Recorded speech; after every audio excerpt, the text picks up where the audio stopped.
Bonjour Alpha Mar. Bonjour Tierno. Ça va, vous allez bien? Très bien, merci. Et toi? Ben, ça va, ça va. On est là.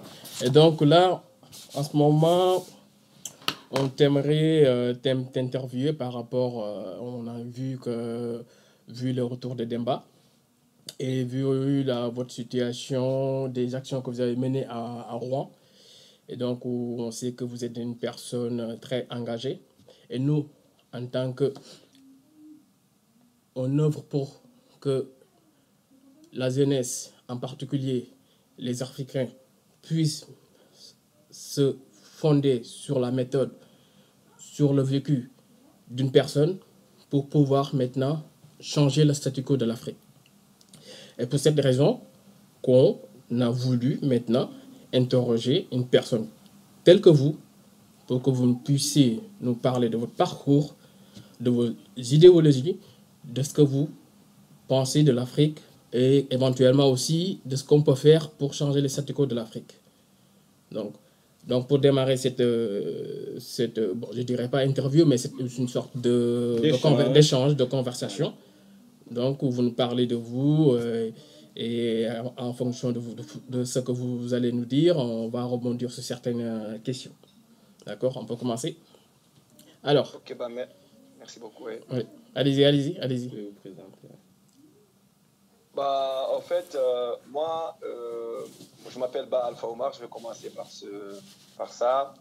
Je suis africain, comme vous, originaire de la République de Guinée et appartenant de la lignée des Peuls.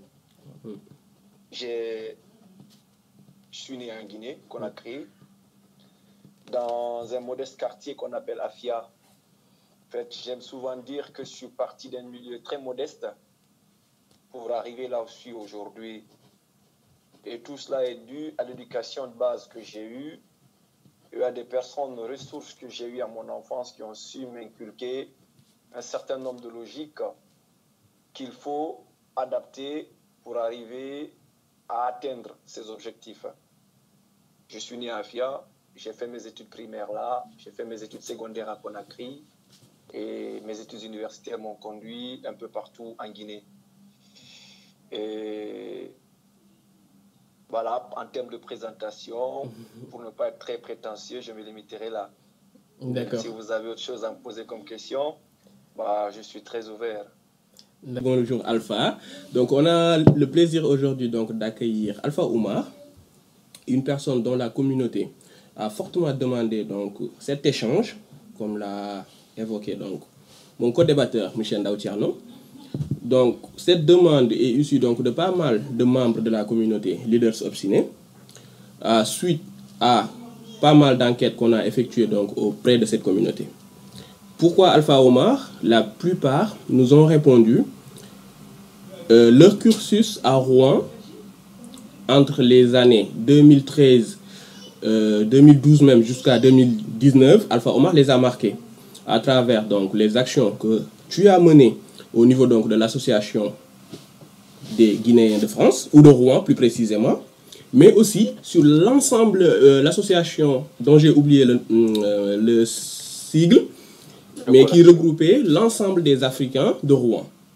Donc tu as eu à mener des actions qui les ont marqués et qu'ils n'arrivent pas à oublier. Aujourd'hui, ils aimeraient savoir où est-ce que vous en êtes, est-ce que vous continuez à faire du social, à aider les étudiants, à aider les nouveaux arrivants, etc., etc., etc. Ils veulent avoir des informations sur toi, savoir quelles sont tes ambitions, quels sont tes projets, quelles sont tes visions des ressortissants africains en France, mais aussi de l'Afrique, de la politique, de l'éducation, etc., etc. C'est pourquoi nous avons sollicité auprès donc de toi cette interview. Bienvenue. Merci beaucoup, Damba. Merci beaucoup. Alors, comme je l'ai dit quand tu m'as appelé au téléphone, je suis très ouvert à débattre avec vous par rapport à l'ensemble des sujets que vous me présenterez, particulièrement ce sujet pertinent concernant l'Afrique en général, ce sujet concernant la conscientisation de la jeunesse africaine. Donc, du coup, par rapport à cela, comme je l'ai dit au téléphone, je suis très ouvert à partager mon expérience avec vous et avec l'ensemble de la jeunesse africaine. On a été formé par ce continent-là. Nous restons redevables du continent africain. Et j'aime souvent le dire que notre meilleure manière de participer au développement socio-économique de ce continent-là, d'abord, c'est de participer à la stimulation de la jeunesse africaine, en les poussant dans le sens du progrès, dans le sens de la responsabilité, dans le sens du développement. Ce n'est qu'à travers cela qu'on peut participer énormément au développement de ce continent. Donc sur ce, je suis ouvert à l'ensemble des questions que vous allez me poser. Concernant mon cursus, je le dirai au moment venu, quand vous me demanderez l'ensemble de ce que j'ai fait depuis que j'ai commencé les études jusqu'au jour d'aujourd'hui et ce que je fais actuellement. Je répondrai à vos questions. D'accord. En tout cas, merci pour avoir accepté notre invitation. Et donc, moi, je vais rebondir par rapport à votre venue. Comme vous l'avez tantôt précisé, vous êtes originaire de Guinée, donc je pense d'un quartier assez modeste, et vous avez fait une partie de votre cursus en Guinée. Et après, peut-être vous êtes venu en France pour finaliser vos études. Après, ma question concerne pourquoi la France? Pourquoi vous êtes venu en France? Pour répondre à cette question, je vais partir d'abord un peu en arrière pour vous donner d'abord ce qui m'a poussé à entreprendre des études à l'étranger. D'accord. Moi, j'ai fait mes études universitaires en Guinée. J'ai terminé avec un diplôme d'ingénieur en traitement et métallurgie. Je faisais de l'associatif. Comme je vous l'ai dit, depuis que j'ai mes 15 ans, j'ai compris que, en plus de ce que j'apprends à l'école, il y a un autre monde parallèle à l'école qui forme aussi plus, qui est la vie associative. Donc, du coup, parallèlement à mes études, j'ai toujours intégré une association à travers laquelle je contribuais à émanciper des jeunes, je contribuais à développer des localités, j'ai contribué à former et à informer des communautés. Donc, du coup, quand j'ai terminé mes études en Guinée, comme vous le savez un peu partout en Afrique, nous avons le complexe en Afrique à un moment donné de négliger le niveau d'études qu'on a acquis dans nos différents pays.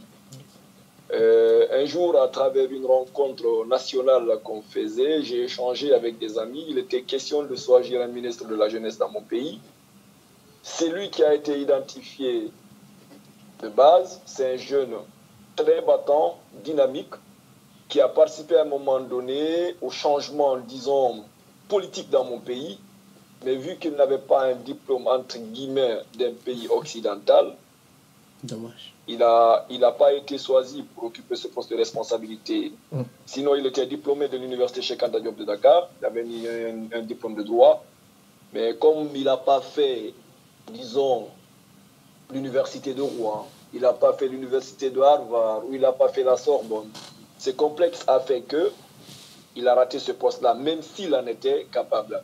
Donc, du coup, depuis ce jour, je me suis dit, pour pouvoir atteindre mes objectifs dans l'avenir, il va falloir que je me lance à aller prospecter les études à l'étranger pour me permettre de façonner ma personnalité et avoir d'autres connaissances et d'autres compétences. Ce qui m'a poussé à mettre en place un projet d'études à l'extérieur. Pourquoi la France? La France, c'est... D'abord, j'ai fait mes études primaires, secondaires, universitaires en français. Et la France restait le partenaire privilégié qui facilitait l'accès à l'éducation, l'accès à la formation pour l'ensemble des pays francophones africains, particulièrement mon pays. Donc, venu d'un milieu modeste, ne disposant pas des moyens me permettant d'accéder à des grandes écoles, je suis passé comme partout ces jeunes modestes que vous connaissez qui n'ont pas les moyens par le Campus France. De passage, je remercierai énormément ce système-là et je remercierai le gouvernement français pour avoir mis cela en place parce qu'il ne faut pas rester sans savoir qu'à travers le Campus France, nous arrivons aujourd'hui à avoir d'éminents cadres en Afrique. Donc, du coup, à travers ce système-là, moi qui suis parti de nulle part, j'ai accédé à l'université de Rouen et c'est ce qui m'a amené en France. D'accord. Super. Ok. Tu as des questions à répondre sur ça ou... Ouais. Bah moi, j'aimerais bien rebondir Ouais. sur le déclic que tu as eu. C'est-à-dire, tu as eu la chance de côtoyer quelqu'un qui a ou qu'on a failli nommer ministre. Mais finalement, à cause de ces manques d'études supérieures dans les grandes universités du monde, dont notamment celle de la France, il a raté donc ce poste. Ce complexe, pourquoi nous le subissons en Afrique? Et aujourd'hui, c'est de mal en pire. Qu'est-ce qui fait que nous sommes complexés de ceux qui sont partis étudier à l'étranger? Pourquoi quelqu'un qui n'a pas fait, un analphabète, disons-le, qui n'a pas fait les études françaises, la langue française, mais qui a su développer son business, qui a su gérer son entreprise, le managériat qu'il faut, etc. Pourquoi une telle personne ne peut pas devenir ministre ou un homme important chez nous? Pourquoi je pose cette question? Parce qu'on a eu ce même déclic avec lorsque Youssou N'Dour, le chanteur sénégalais international que tout le monde connaît, a voulu se présenter aux élections présidentielles du Sénégal, c'était en 2012. On lui a refusé sa candidature parce que la majeure partie de la population disait qu'il n'avait pas fait des études poussées. Mais ce qu'il a réussi dans la vie sociale, mais je suis désolé, mais nos présidents ne l'ont pas réussi. Il sait gérer des entreprises. En plus, je parle de dizaines d'entreprises. Il gère des milliers et des milliers de personnes. Et être président, pour moi, ou être ministre, c'est être le ministre de l'ensemble de la population. Donc, tu gères des milliers de personnes. Donc, on parle de gestion dans les deux cas. Pourquoi subissons cette, je sais pas, cette complexité en Afrique? Bon, en fait, moi, pour répondre à cette question-là, je dirais que, disons, c'est comme si c'était un couteau à double tranchant. Vous savez, l'Occident, à travers la colonisation, a réussi à faire comprendre à l'Afrique, d'abord, nos cultures de base ne sont pas riches. Et l'Afrique, dans l'ignorance de l'immensité de notre valeur culturelle, dans l'ignorance de nos compétences techniques, intellectuelles et scientifiques, nous acceptons de subir cette instrumentalisation. Je le dis que nous l'acceptons. Parce qu'il ne faut pas rester sans savoir que dans ce continent-là, que dans ces pays-là, ces pays africains, il y a de ces jeunes qui ne sont jamais sortis du continent africain, qui ont fait ces études-là, qui ont terminé, qui ont réussi à occuper des hauts postes de responsabilité au niveau national, tout comme au niveau international. Mais le malheur, il est où? Les jeunes Africains refusent de voir ce qu'il y a devant eux en face et cherchent toujours à voir ce qu'il y a très loin d'eux, qui est bien plus difficile à voir, malgré que c'est difficile à voir. D'autre part, les autorités politiques ne jouent pas le rôle qui est leur sien en termes d'information, en termes de formation, en termes de sensibilisation de la jeunesse africaine. Et nous, jeunesse africaine de la diaspora, le rôle qu'on devait jouer dans ce sens-là, on ne le fait pas. Ce qui fait que le problème, il reste récurrent. Sinon, la logique voudrait que, par exemple, moi, qui a eu la chance de faire les études en Afrique, qui a eu la chance de faire les études dans les universités françaises, qui a eu la chance de côtoyer des Occidentaux à travers les entreprises dans lesquelles j'ai travaillé depuis que je suis en Europe, la logique voudrait que je trouve un moyen de communication pour informer la jeunesse africaine de la valeur qu'il dispose, des compétences qu'il dispose. Mais malheureusement, on ne le fait pas. Donc pour moi, le devoir qui est le nôtre aujourd'hui, c'est de trouver un moyen de s'organiser ou un moyen de pouvoir retourner à la source informer la jeunesse africaine, de savoir puiser les informations, où est-ce qu'il faut aller les puiser, et les rappeler qu'ils disposent des valeurs que l'Occident a besoin. Donc, à mon avis, pour moi, le problème, il est là. C'est un problème d'information, c'est un problème de communication, c'est un problème de formation. Si vous me demandez de donner un peu la cause de cela, je le ramène à ce niveau-là.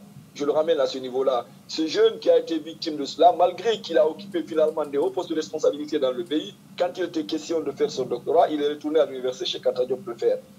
Donc c'est pour vous dire, cela, le fait de n'avoir pas allé étudier ailleurs, ne l'a pas empêché finalement d'être ministre dans son pays. Il a réussi son objectif.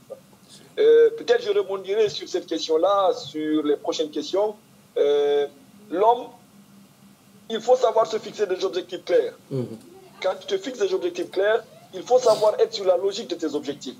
Quand tu es sur la logique de tes objectifs, aucun obstacle, je dis bien aucun obstacle, ne peut t'empêcher d'arriver à tes objectifs. Donc je ne vais pas trop m'étirer sur cette question-là, je vais m'étirer là, espérant que j'ai été très large dans la question. Merci.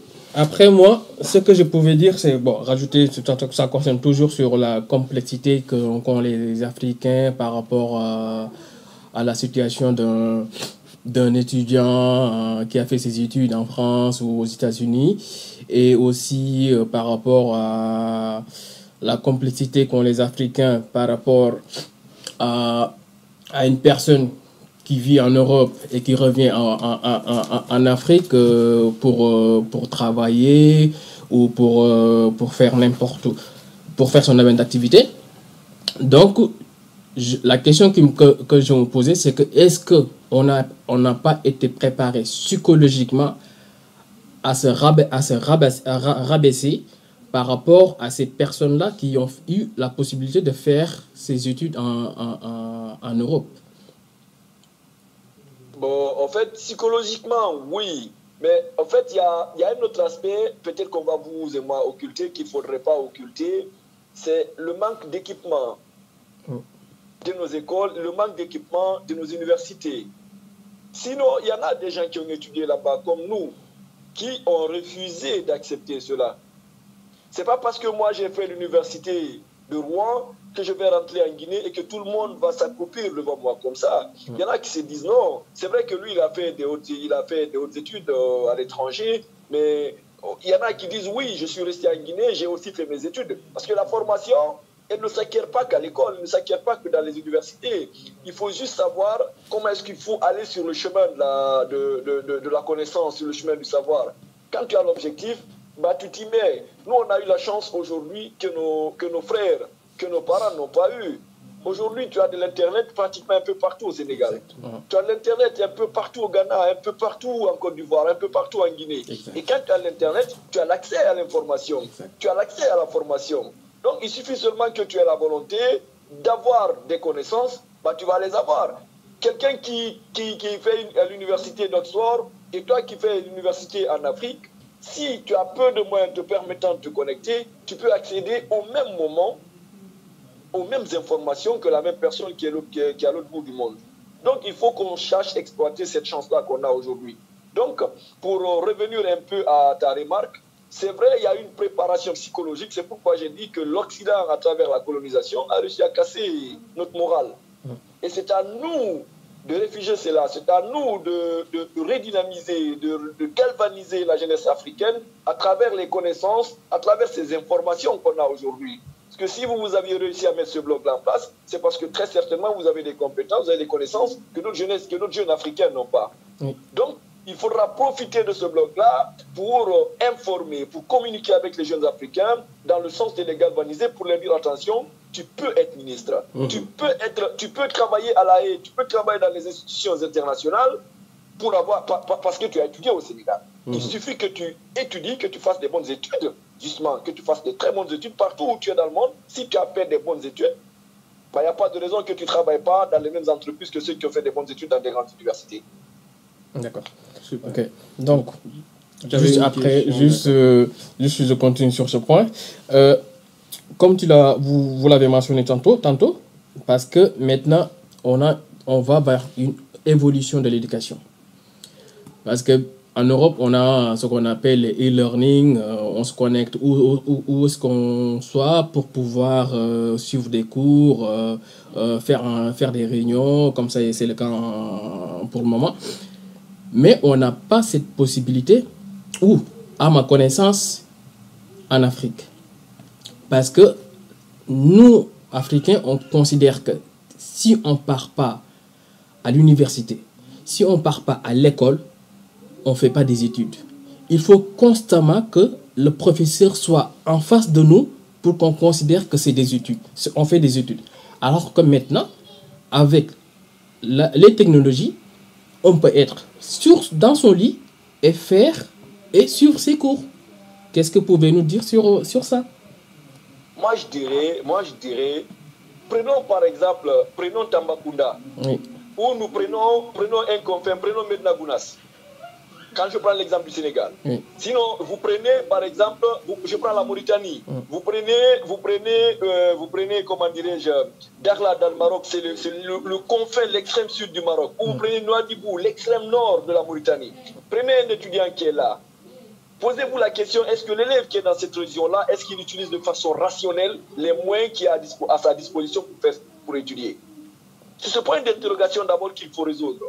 Le problème, comme on l'a dit au départ, on a un complexe. Nous traitons beaucoup plus ce complexe-là sans pour autant penser à l'utilisation rationnelle des moyens que nous avions à disposition. Vous verrez aujourd'hui un élève africain qui se dit « je n'arrive pas à étudier parce que je n'ai pas Internet. Je n'arrive pas à étudier parce que je n'ai pas une bibliothèque. » Oui, tu n'arrives pas à étudier parce que tu n'as pas l'Internet, tu n'arrives pas à étudier parce que tu n'as pas une bibliothèque. Mais dis-moi, est-ce que le livre de mathématiques qu'on t'a acheté, est-ce que tu l'utilises de façon rationnelle à la maison? Non. Est-ce que le livre de grammaire que tu as à la maison, est-ce que tu l'utilises de façon rationnelle? Moi, je vais dire les moyens qui sont à nos dispositions, si nous les exploitons de façon rationnelle, il n'y a pas de raison qu'on ne peut pas aller très loin. Et je dis bien très loin. Donc, comme je l'ai dit au début, il faut que nous sachions informer, conscientiser la jeunesse africaine. Les gens, il y en a beaucoup qui étudient chez nous, qui font semblant d'étudier ou qui ne savent pas comment est-ce qu'il faut s'y mettre pour apprendre. Le peu de moyens qui est à leur disposition est très très mal exploité parce qu'ils ont été très très mal formés à utiliser cela. Donc, c'est le rôle à nous qui avons eu la chance de se faufiler, de passer à travers les mailles, d'arriver là où nous sommes arrivés, de retourner leur dire attention, c'est vrai que vous n'aviez pas Internet comme les Français, c'est vrai que vous n'aviez pas de bibliothèque comme des Français, mais tu peux aller par exemple dans le marché de Sandaga, t'acheter un livre, je ne sais pas, à 200 francs CFA, tu le lis comme il le faut, tu as des compétences. Et il ne faut pas se dire que c'est seulement comme vous l'aviez dit, c'est que le maître a dit à l'école, tu vas te limiter à cela. L'Afrique, nous souffrons de cela. Il y en a beaucoup quand ils quittent la classe, le cahier, il n'est ouvert que le lendemain aussi en classe. Et ce n'est pas ça l'apprentissage. Ce n'est pas comme ça qu'il faut étudier. Donc il y a tout ce problème-là. L'État a son rôle à jouer. Les associations ont leur rôle à jouer. Nous qui sommes intellectuels africains, nous avons notre rôle à jouer pour traiter l'ensemble de ces questions-là, pour amener la jeunesse africaine sur le chemin du développement. Parce que le chemin du développement n'est rien d'autre que le chemin de l'information, de la formation. Parfait. Nous avons fait donc une transition directe sur l'éducation, c'est plus fort que nous, qui nous tient tous à cœur. Donc je vais rester donc sur ce même thème, l'éducation. Mais cependant, je reviens sur nous les immigrés, nous les étrangers de France, d'Europe, d'une manière générale, des États-Unis, etc. Qui sont venus faire des études, bien sûr. Donc, ma question est la suivante. Différence culturelle. Après les études en France, on te demande, où as-tu étudié? Université ou école? Ingénieur ou master? Quelle expérience tu as? Dans quelle entreprise tu as fait tes stages? Etc. Pourquoi je pose cette question? Parce que moi-même, j'ai subi ces mêmes questions et ça m'a poussé à une réflexion. Ça m'avait même poussé à un moment à vouloir partir de la France et aller aux États-Unis. Pourquoi? Parce qu'à l'époque, j'avais rencontré une journaliste française qui y a travaillé pendant plusieurs années en France, mais au bout d'un moment est partie vivre aux États-Unis pendant 20 ans. Et lorsque je l'ai croisée, elle venait juste de revenir sur le territoire français avec toute sa famille. Et lorsque je lui ai posé la question, elle m'avait dit, même principe. Elle était sortie donc des universités et on lui imposait des salaires dont les ingénieurs n'avaient pas.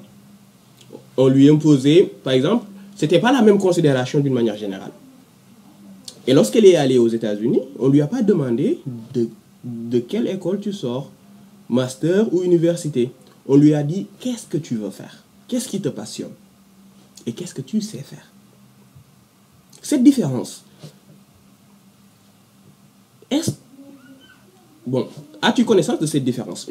Pour la première question. Et en deux, est-ce normal de le subir?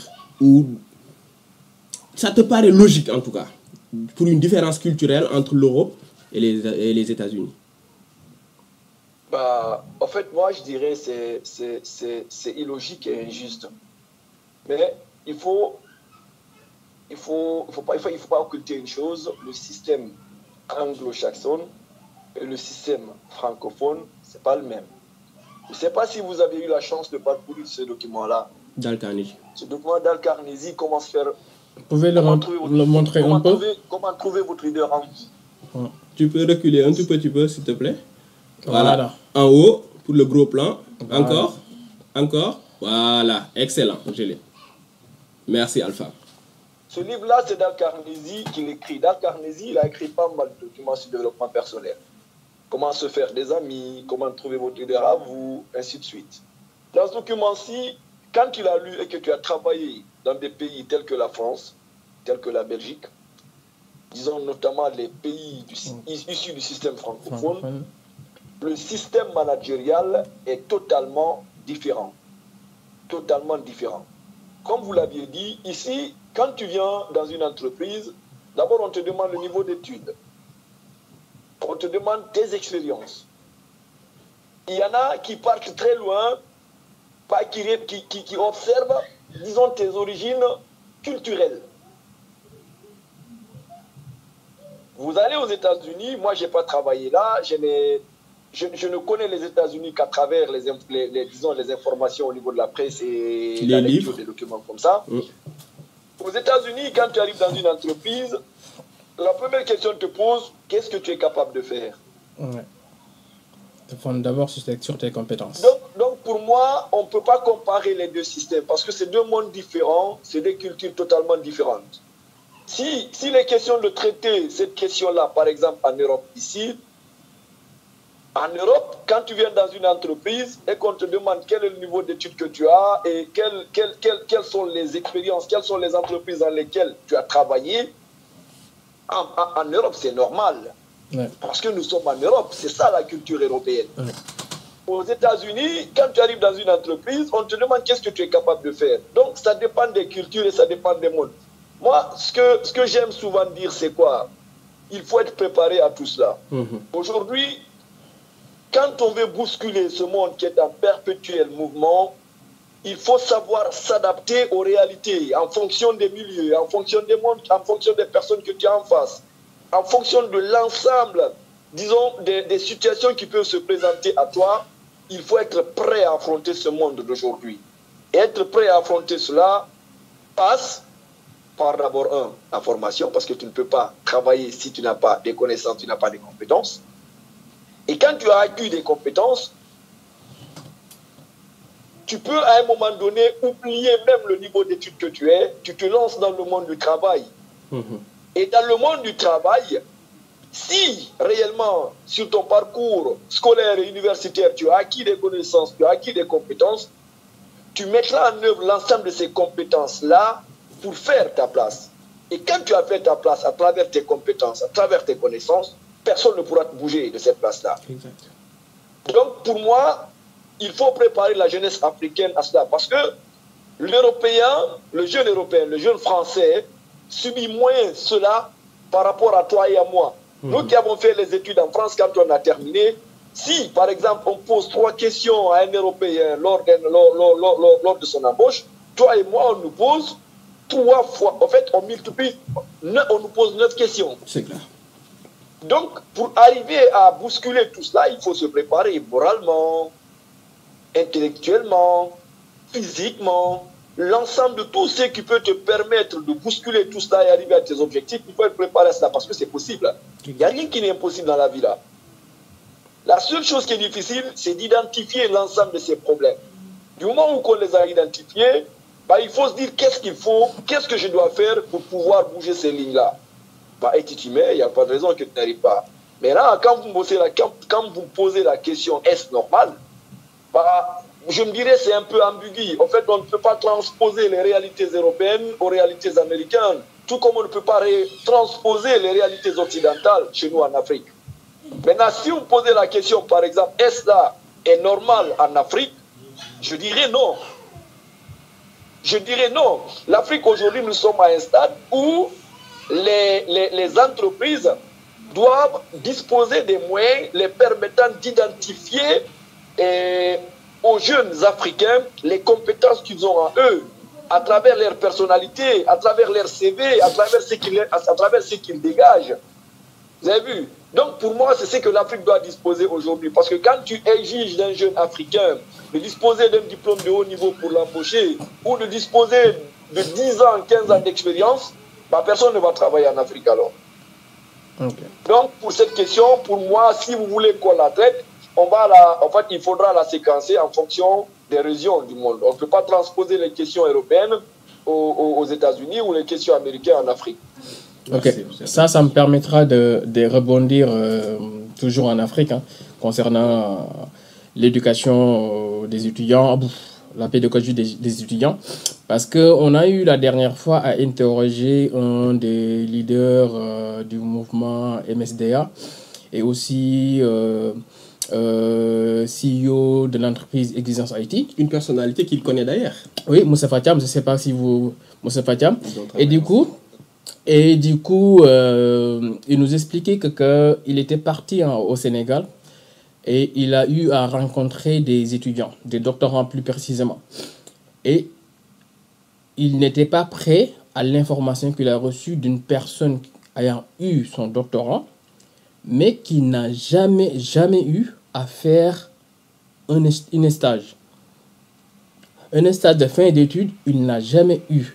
Alors, comment on peut maintenant pouvoir changer le statu quo de l'Afrique avec des personnes qui ont eu des compétences théoriques mais pas pratiques? Parce que tu ne peux pas venir embaucher une personne qui a basé toute sa vie à faire que de la théorie. Il nous manque l'expérience pratique. Bon, en fait, par rapport à cela, de passage, je saluerai déjà Moustapha Thiam, c'est l'un des jeunes africains que j'apprécie beaucoup. Parce que quand j'observe un peu son parcours depuis que je l'ai connu à Rouen, j'ai fait l'associatif avec lui. Avec lui, on avait décidé de reprendre le COLASUR, qui était le collectif d'associations des étudiants africains de Rouen. Et on a réussi à mettre en place pas mal de choses. Mais voilà, les réalités, les situations de chacun avaient fait qu'à un moment donné, que chacun s'occupe de ses projets personnels. Et ça fait qu'on a abandonné l'association africaine. On n'est pas allé très loin qu'on le voulait. Maintenant, par rapport à cette question, moi je dirais, en fait, le problème il est de part et d'autre. L'Afrique, de façon générale, ne dispose pas des politiques, ne dispose pas des outils de suivi de la jeunesse africaine depuis l'école juste sur le marché de l'emploi. L'Afrique ne dispose pas de ces outils. Ou même si théoriquement les outils existent, ça a été, même s'ils ont consigné dans des documents, ces outils ne sont pas appliqués. C'est ce qui fait que, comme il l'a dit, pour moi, ce n'est pas surprenant. En Afrique, quand tu fais des études, tu te démerdes de toi-même. Aujourd'hui, même en Europe, pour trouver un stage, tu te démerdes de toi-même. Ce n'est pas l'université qui te trouve ton stage.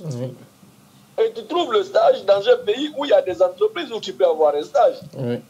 Si tu es dans un pays où il n'y a pas assez d'entreprises, où il y a plus d'étudiants que l'entreprise existante, où il y a moins de places par rapport à la demande, effectivement, il y aura des problèmes. Donc, c'est ce qui fait qu'en Afrique, aujourd'hui, comme il a dit, vous pouviez voir quelqu'un qui a fait ses études de la première jusqu'à la fin de ses études universitaires, il n'a jamais pratiqué ce qu'il a appris. C'est dommage. Et à cela, il faudra profiter de cette occasion-là de lancer un appel à nos politiques. Les politiques africaines, quand je dis les politiques africaines, les dirigeants africains doivent comprendre que le développement d'un pays passe à travers la formation de la jeunesse de son pays. Un pays qui a une jeunesse mal formée est un pays bancal qui est appelé à disparaître. Regardez la majeure partie de ces pays africains qui, au début des indépendances, avaient moins de cadres et qui, après l'indépendance, n'ont pas mis des politiques de formation de la jeunesse en place. Aujourd'hui, ces pays ont d'énormes problèmes parce que les pays sont gérés par des personnes qui ont fait des études mais qui n'ont aucune compétence les permettant de se projeter, d'avoir des projets d'avenir pour les pays. Donc, il faut que nos dirigeants trouvent des voies et moyens pour suivre les jeunes africains depuis l'école jusque sur le marché de l'emploi, les donner les moyens d'accéder à l'emploi, les donner les moyens d'accéder à des stages comme ça et les donner facilement les moyens de la formation. Donc ça, c'est d'une part. D'autre part, nous qui sommes ici à la diaspora, il faut qu'on bouge de nos têtes que si ce n'est pas ici, en Europe, on ne va pas évoluer.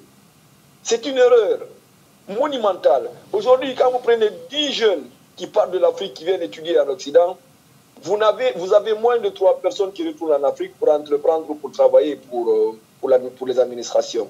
C'est malheureux, c'est la fuite des cadres. Et quand nous tous intellectuels, nous venons ici, nous étudions, nous restons ici, nous ne rentrons pas, pour moi, je ne vois pas la raison pour laquelle ce continent-là a investi pour nous. Je ne vois pas la raison pour laquelle nos gouvernants se sont battus pour mettre en place ces systèmes de coopération qui nous ont permis, vous et moi, de venir étudier dans ces universités-là. Ils ont mis ces systèmes de coopération, c'est pour nous permettre à nous de venir étudier et de faire un common back dans ces pays pour aller participer au développement de ce pays-là, de ces pays-là, à travers ce qu'on a acquis comme connaissance. Donc, si par exemple, vous prenez, je prends par exemple un Moustapha Thiam, qui est dans le domaine des ressources humaines, si je ne me trompe. Exactement. Voilà. S'il rentre par exemple au Sénégal, il crée un cabinet, à travers ce cabinet-là, il va embaucher ne serait-ce que 2 personnes. Et à travers ce cabinet-là, il va pouvoir permettre à d'autres jeunes qui sont à l'école ou à l'université d'accéder à des stages ou de trouver de l'emploi. Ce n'est qu'un exemple que j'ai donné. Moi qui suis dans le domaine industriel, si je réussis par exemple à retourner, à mettre en place une entreprise, je vais forcément employer des gens. Oui. Et je vais forcément participer, disons, à réduire ce problème-là qui fait que tu peux être à l'université et que tu as un problème de stage. Ou si je réussis, par exemple, l'entreprise pour laquelle je travaille qui n'est pas assez représentée en Afrique, je réussis à faire en sorte que cette entreprise-là s'implante en Afrique, dans mon pays, au Sénégal ou un peu partout en Afrique. Je réussirai, à travers cette entreprise, à aider d'autres personnes à trouver des stages, à aider d'autres personnes à trouver de l'emploi. Donc, il faut que nous nous investissions tous et il faut que nous trouvons des voies et moyens à amener nos dirigeants à mettre en place des outils permettant à pallier ce problème-là. Après, est-ce à dire que donc faut forcément qu'on impose, comment dirais-je, au niveau de l'université, au niveau des universités africaines, une obligation de stage pour les étudiants? Pour moi, faire le stage, c'est en fait, on l'impose pas. En fait, c'est un besoin naturel. C'est un besoin naturel. Quand vous, par exemple, quand je prends Damba qui a étudié dans le domaine de l'informatique, quand tu as fait l'informatique, que tu as fait les théories, tu as fait les théories au secondaire, tu viens à l'université, tu fais les théories jusqu'à terminer, après tu te présentes pour travailler dans une entreprise. Quand ils vont te demander ce que tu peux faire, Ouais. qu'est-ce que tu répondras à l'entreprise? Ouais, j'ai fait que de la théorie. Pour moi, c'est un besoin naturel. Pour moi, la solution, c'est de, voilà, de pousser les États à créer les conditions. Parce que c'est possible. Si vous voyez qu'on n'a pas cela, c'est parce que les conditions n'ont pas été créées. Les conditions n'ont pas été créées. Ceux qui doivent travailler pour mettre l'ensemble de ces outils-là à disposition n'ont pas fait leur travail. C'est ce qu'il faut dire. L'Afrique, nous disposons énormément de ressources. Énormément de ressources. Prenez par exemple la France. Quelle est la ressource naturelle que la France a? Dites-moi, donnez-moi une seule ressource que vous connaissez. Je ne saurais pas le dire du premier coup. Vous ne saurez pas me le dire. Moi, je dirais il n'en existe aucune aujourd'hui. La France dispose d'une ressource humaine et il dispose d'une ressource agricole. Ouais. Vous prenez l'Afrique, vous prenez le Sénégal. Le Sénégal dispose ils ont le phosphate. Exact. Le Sénégal, ils ont le calcaire. Oh. Le Sénégal, ils ont le gaz. Pétrole. Le Sénégal, ils ont le pétrole. Oh. Quand je prends le Sénégal, Excellent. vous prenez la Guinée. La Guinée, premier pays producteur de la bauxite dans le monde. La Guinée dispose de l'or. Le Sénégal dispose de l'or. La Guinée dispose du diamant. La Guinée dispose du gaz. Il y a l'ensemble de toutes ces ressources-là. C'est un atout qu'on peut exploiter pour inciter à l'entrepreneuriat. C'est un atout qu'on peut exploiter pour inciter des investisseurs de venir investir dans ces pays-là. Et quand on investit dans un pays, attendez, ce sont des milliers d'emplois qui se créent. Il suffit que les États mettent en place les politiques d'incitation aux entreprises, des politiques de sécurisation de l'investissement pour amener ces entreprises à investir. Mais si les États ne font rien d'abord pour inciter les entreprises à investir, les États ne font rien pour sécuriser l'investissement pour les investisseurs, les États ne font rien pour te pousser, toi et moi, à rentrer, entreprendre dans ces pays-là, il n'y a pas de raison que l'avenir va être compromis dans ces pays. Et le problème, il est là. Le problème, il est là. Quand tu me demandes, moi, j'ai terminé mes études, ça fait maintenant bientôt 5 ans que j'ai terminé mes études, je travaille en Europe, je vis toujours en Europe, pourquoi je ne suis pas retourné aller enseigner dans une université? Ou pourquoi je ne suis pas retourné aller enseigner dans un lycée en Guinée? Pourquoi je ne suis pas retourné aller créer un cabinet en Guinée? Je te dirais quoi? Ma sécurité avant tout. Vous avez vu, dans ces pays où tu n'as pas le droit de t'exprimer sur la situation, il suffit que tu touches à l'intouchable, c'est que les États considèrent l'intouchable. Il suffit que tu touches à une situation qui implique l'État. Le lendemain, c'est la gendarmerie qui vient t'arrêter. C'est dommage. Vous allez voir un investisseur, un Américain qui vient dans un pays, il vient avec des millions de dollars. Il investit, hop, à cause d'une crise sociale, la population se soulève, il vient brûler tout. Parce que l'État n'a mis aucun moyen pour sécuriser cet investissement-là. Parce que l'État n'a mis aucun moyen pour rassurer la population qui va soulever pour venir tout brûler. Donc l'État, dans son rôle de garant, doit mettre en place l'ensemble de ces outils-là pour amener les investisseurs à investir dans nos pays, pour mettre en valeur ces ressources. De toute façon, ces ressources, elles existent. Le monde en a besoin. C'est soit le monde accède à ces ressources-là par les voies et moyens adéquats permettant à eux et nous, Africains, de gagner, ou ils accèdent à ces ressources-là par des voies alternatives les permettant à eux seulement et à l'ère complice africaine de gagner à travers les guerres. C'est ce qui se passe au Congo. Le Congo est un pays, c'est un scandale géologique. Mais vu que le Congo n'a jamais disposé d'un État capable de mettre en place une politique adéquate, permettant à mettre en place des partenariats gagnants entre les investisseurs et l'État congolais pour permettre à la population du Congo de profiter de ces ressources-là. Qu'est-ce que les investisseurs font? Qu'est-ce que les multinationales elles font? Elles vont armer des petits groupuscules pour aller foutre le bordel.